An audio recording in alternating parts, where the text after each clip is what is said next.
The time now is 8:49 on the Sunday morning, and it has been a cold start, but at least the sun is shining. That's helping warm things up. We had a frost advisory overnight that has expired as temperatures now at least above freezing. Now, yesterday, when you look at 62 degrees at Metro Airport, yeah, that was after midnight. So most of the day, those temperatures were in the 50s. So we are due for a little warm up today. How about we get the temperatures above average? So 63 is an average high. I think we'll be in the mid 60s for most of us. 43 an average low, and we were at 40. So definitely a cold one, but again, we saw even upper 20s up in Port Sanilac and a lot of low 30s. So a colder morning will actually turn into a milder afternoon. Another brief warm up, and that's tomorrow and Tuesday. But Tuesday we'll be watching the threat for storms as we build in more heat, more humidity, and a cold front. 40 right now in Ann Arbor, 44 degrees in Pontiac.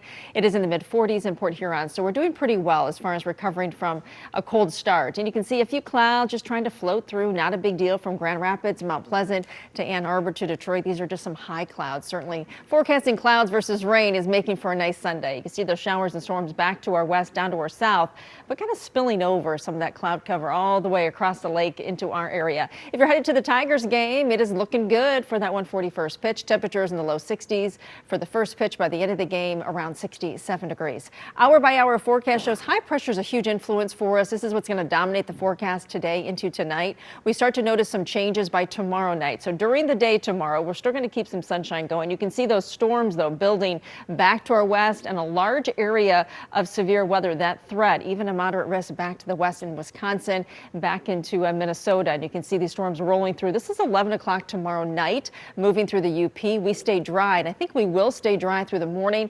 We get into the afternoon and evening. We're going to continue to work on the timing, but we start to at least notice the chance for some storms with the cold front. Marginal risk, a scale of 1 to 5. It's a 1 for the southern portions of Monroe County. Storm Prediction Center will continue to update this. Right now, it looks like forecast models are trying to push that severe weather a little bit farther south for us on Tuesday.